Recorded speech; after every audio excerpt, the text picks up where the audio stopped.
Coucou les filles, aujourd'hui je vous retrouve dans une nouvelle vidéo où je vais vous parler de mes 3 produits capillaires indispensables pour hydrater, nourrir et entretenir mes cheveux. Donc je trouvais ça sympa en fait de vous faire une petite vidéo pour partager avec vous mes astuces et les produits que j'utilise et qui m'aident à entretenir mes cheveux, et surtout pour aider certaines personnes qui souhaiteraient entretenir leurs cheveux à moindre frais. Donc avant de vous présenter les produits que j'utilise, je vais préciser certaines choses par rapport à mes cheveux.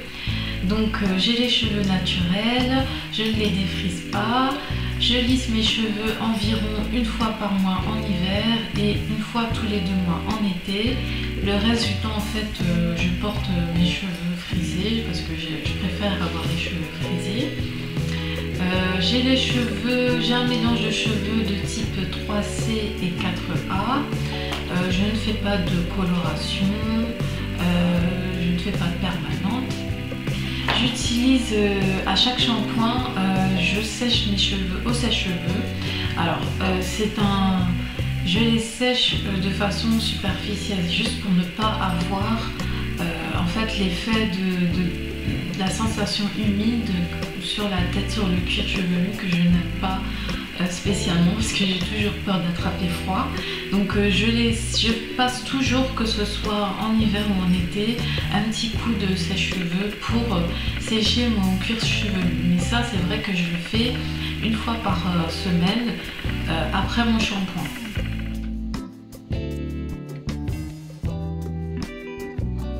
Alors de façon générale, le corps a besoin d'être hydraté et d'être nourri. Donc ce sont les mêmes besoins qu'on retrouve pour la peau et pour les cheveux. Donc moi, pour hydrater mes cheveux, j'utilise du gel d'aloe vera. Donc c'est un gel natif, c'est-à-dire qu'il est pur à 100%. J'utilise le gel d'Aromazone. Voilà. Je prélève ce gel sur mes mains, j'en mets sur mon cuir chevelu et en fait j'effectue un massage tout entier de mon cuir chevelu pour bien faire pénétrer le gel. Ensuite, après avoir fait ce massage, je reprends du gel sur mes mains et je remets du gel sur mes mains et je les applique sur mes longueurs et sur mes pointes. Donc là généralement, comme c'est un produit qui pénètre assez rapidement, moi je sais que j'en mets quand même pas mal, voilà, pour bien hydrater mon cheveu.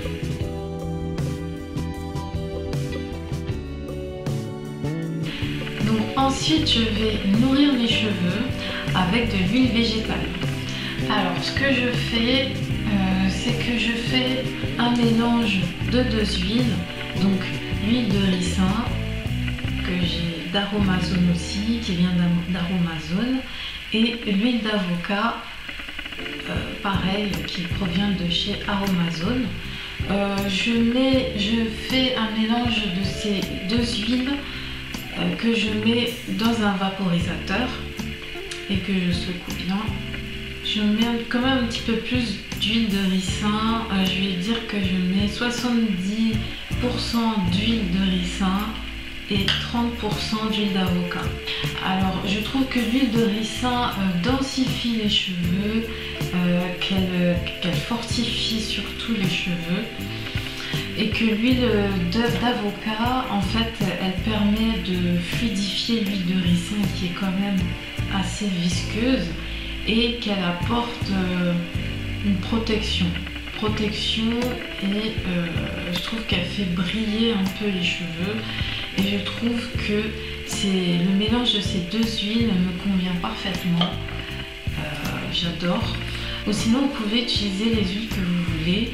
Moi parfois j'aime bien utiliser l'huile de macadamia ou alors l'huile de coco parce que j'adore l'odeur de ces 2 huiles, mais c'est vrai que parfois pour alterner, pour changer un petit peu ma routine, j'utilise l'huile de macadamia ou l'huile de coco.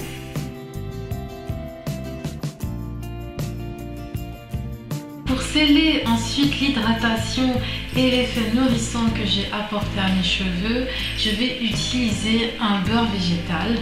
Donc j'en utilise deux en fait en alternance. Donc j'utilise le beurre végétal au karité de chez Aromazone toujours, ou alors le beurre végétal olive. J'aime beaucoup ces beurres, je trouve qu'ils se complètent. De la même façon que j'applique le gel d'aloe vera et les huiles végétales, en fait, je vais prélever une petite quantité ou une grosse quantité, ça dépend, du beurre végétal. Et je vais d'abord l'appliquer sur mon cuir chevelu, toujours en faisant un massage. Et ensuite, je vais en appliquer sur mes longueurs et sur les pointes. En faisant bien pénétrer le produit, que ce soit au niveau du cuir chevelu ou des longueurs et des pointes, le cheveu ne se retrouve pas du tout gras après. Parce qu'il aura justement absorbé la matière qu'il lui faut. Et moi, je sais que mes cheveux, quand j'applique tout ça, que mes cheveux ne sont pas gras du tout. Donc je pense que l'effet de massage doit jouer un petit peu sur le fait que le produit ne reste pas en surface et qu'il pénètre bien dans les cheveux. La règle d'or, si tant est qu'il y en ait une, c'est vraiment de bien appliquer ces produits-là en faisant un massage du cuir chevelu et ensuite sur les longueurs pour que le cheveu soit bien repu et j'ai envie de dire pour que les propriétés de chaque produit pénètrent bien le cheveu en profondeur. J'applique cette routine après chaque shampoing ou alors dès que je sens que mes cheveux sont secs et qu'ils ont besoin d'hydratation. Donc après ce soin, vous pouvez toujours appliquer votre crème de coiffage habituelle ou alors du gel ou quelconque produit que vous avez l'habitude d'appliquer. Donc voilà les filles, j'espère que cette vidéo vous aura plu et qu'elle vous aura surtout aidé à constituer votre routine pour les cheveux. N'hésitez pas à me laisser en commentaire toutes vos questions. Moi je vous dis à très bientôt dans une prochaine vidéo. Bye bye.